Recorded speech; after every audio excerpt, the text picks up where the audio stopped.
Alors vous êtes en Algérie, première visite en Algérie en tant que ministre de la République française pour lancer une plateforme importante. C'est historique de lancer ici à Alger le projet Alumni. Oui, c'est un déplacement en Algérie d'abord auquel je tenais beaucoup et j'étais impatiente de le faire.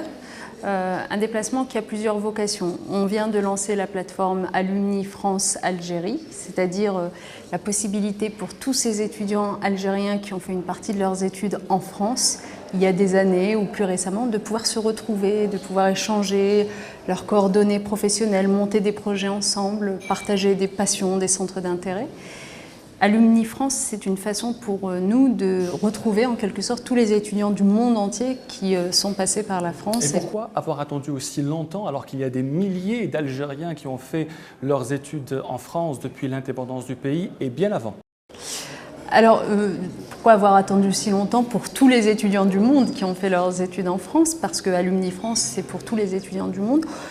Tout simplement parce que cette idée n'était pas née auparavant de donner la possibilité à chacun de se retrouver. Et avec Laurent Fabius, on s'est dit que c'était un manque terrible et qu'il fallait créer ce réseau. Et moi, quand je vois le nombre de personnes qui s'y sont déjà inscrites, je me dis que oui, on attendait ça avec impatience. Donc ça, c'est pour Alumni France-Algérie. Ensuite, je suis là surtout pour développer notre coopération dans le domaine de l'éducation, dans le domaine de l'enseignement supérieur et de la recherche et dans le domaine de la formation professionnelle. J'ai la chance de pouvoir, sur ces trois sujets, travailler avec mes homologues algériens. Et dans chacun de ces secteurs, on peut faire encore des choses plus formidables que ce qu'on fait. Par exemple, formation professionnelle. Je suis allée avec mon homologue, M. Mebarki, visiter le centre d'excellence professionnelle que la France et l'Algérie ont créé ensemble, à notre demande, avec l'entreprise Schneider Electric, qui a vocation à former des jeunes Algériens à ces métiers de l'électricité, des automatismes industriels dont on a tant besoin aujourd'hui et demain. Eh bien, on les forme avec les techniques algériennes et françaises, avec l'aide d'une grande entreprise française qui leur garantit ensuite des stages et un parcours de carrière. En l'occurrence, Schneider. Est-ce que c'est facile pour vous d'avoir trois homologues en Algérie, éducation, enseignement supérieur, formation professionnelle? Est-ce que la coordination, la coopération se fait de manière simple, fluide, alors qu'il y a trois départements qui sont vos interlocuteurs? Écoutez, les choix qui ont été faits en France et en Algérie ne sont pas les mêmes. D'ailleurs, en France, ça a été fluctuant dans l'histoire. On a vu parfois l'éducation nationale seule, parfois avec l'enseignement supérieur, parfois la recherche seule. Bon, en France, il a été décidé par le président de la République et le Premier ministre Manuel Valls d'avoir une petite équipe gouvernementale, donc peu de portefeuilles, donc des portefeuilles plutôt larges. D'ailleurs, au sein de mon portefeuille, j'ai aussi un secrétaire d'État qui est en charge avec moi de l'enseignement supérieur et de la recherche. En Algérie, ce que je constate, c'est que de toute façon, ces trois domaines sont immenses. Donc, c'est bien aussi d'avoir trois personnes qui s'y consacrent à temps plein.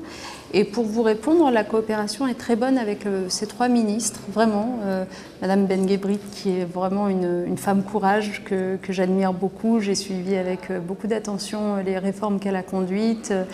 L'hostilité à laquelle elle a dû faire face, c'est toujours comme ça quand on conduit des réformes dans l'éducation. Oui, vous parlez d'hostilité. Il y a certaines voix en Algérie qui parfois s'élèvent contre une certaine ingérence de la France. Ils disent pourquoi aujourd'hui est-ce que la France aurait un droit de regard sur l'éducation en Algérie, sur les réformes? Ce droit de regard existe-t-il ou est-ce que vous parlez surtout de coopération et de collaboration?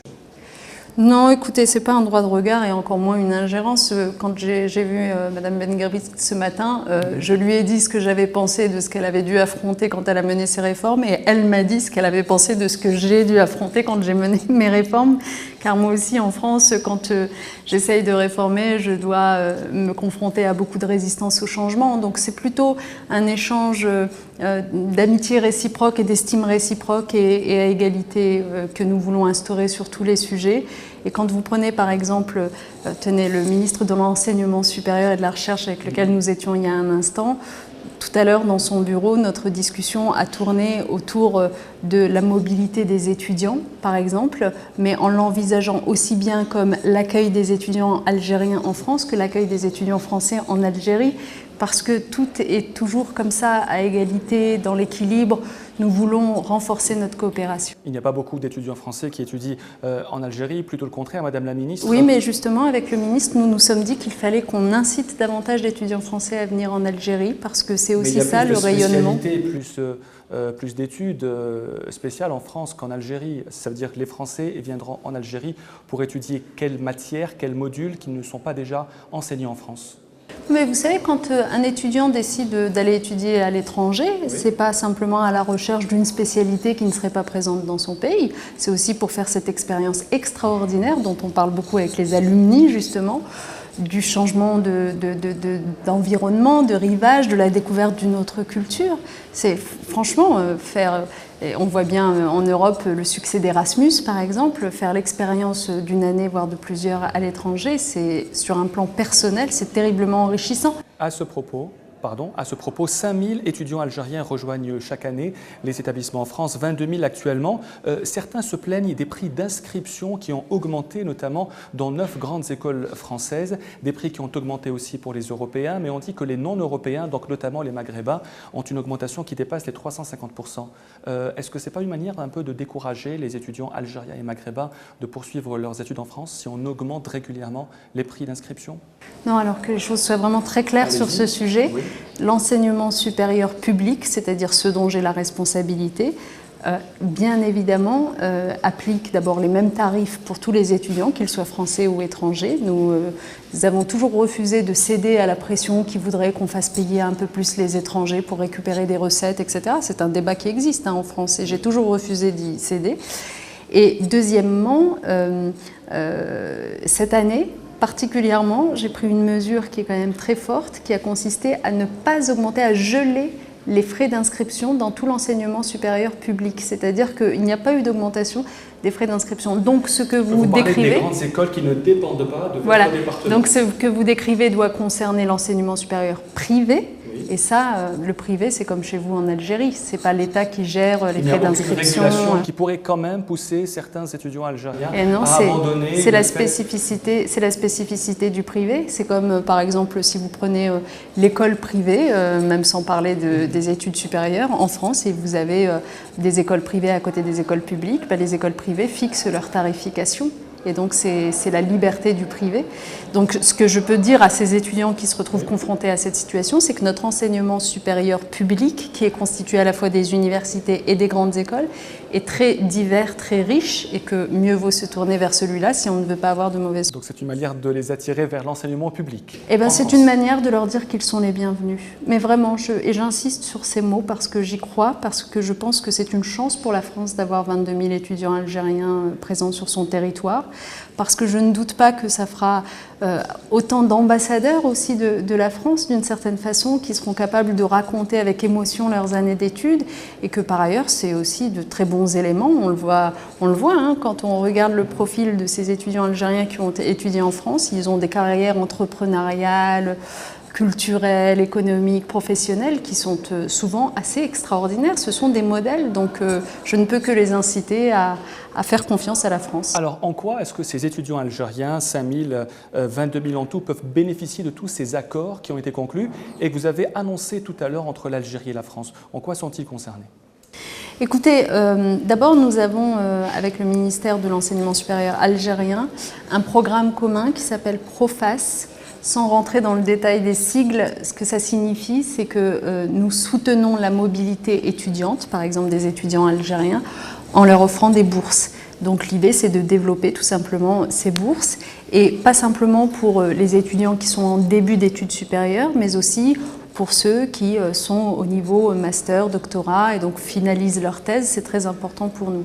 Ça, c'est le programme PROFAS. Ensuite, nous avons d'autres programmes qui permettent une coopération scientifique entre nos deux pays, donc avec des co-tutelles de thèse, par exemple, de la recherche menée en partenariat sur des sujets qui nous paraissent très importants, et il y en a un certain nombre, dans le domaine scientifique en particulier, mais dans les sciences humaines et sociales aussi. Et puis enfin, la troisième chose que nous soutenons, c'est de développer entre universités françaises et universités algériennes des accords j'allais dire en direct, il y en a 800 aujourd'hui. Et ces accords, ça veut dire que les universités peuvent accueillir plus facilement des chercheurs, des enseignants et des étudiants. Ma dernière question, Madame la Ministre, votre visite intervient alors qu'il y a eu quelques petites tensions ces derniers jours entre l'Algérie et la France. Est-ce que vous avez un mot à dire? Est-ce que ces tensions sont passées concernant la fouille dont a été victime le ministre de la Communication à Paris? Non, écoutez, je crois qu'il y a eu des maladresses qui ont été commises. Pour vous, c'est des maladresses? Il semblerait, en effet, qui ont été d'ailleurs regrettées, parce que clairement, je le redis ici, le président de la République François Hollande, depuis 2012, attache une importance considérable à la qualité de nos relations franco-algériennes. Considérable, vous pouvez me croire. Il nous en parle très souvent. Et donc c'est aussi pour cette raison que nous tenons tant à développer nos coopérations dans tous les champs, à être très présents. Nous sommes plusieurs ministres français à nous être déplacés récemment, ça va continuer. Au début de l'année 2016, nous allons revenir en Algérie pour le comité intergouvernemental de haut niveau qui va se réunir avec le Premier ministre français, le Premier ministre algérien.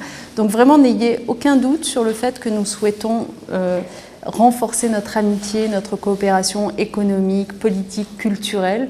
Pour le reste, eh bien, je crois que c'est à l'aune de l'histoire qu'on jugera de ce que ce gouvernement français a apporté à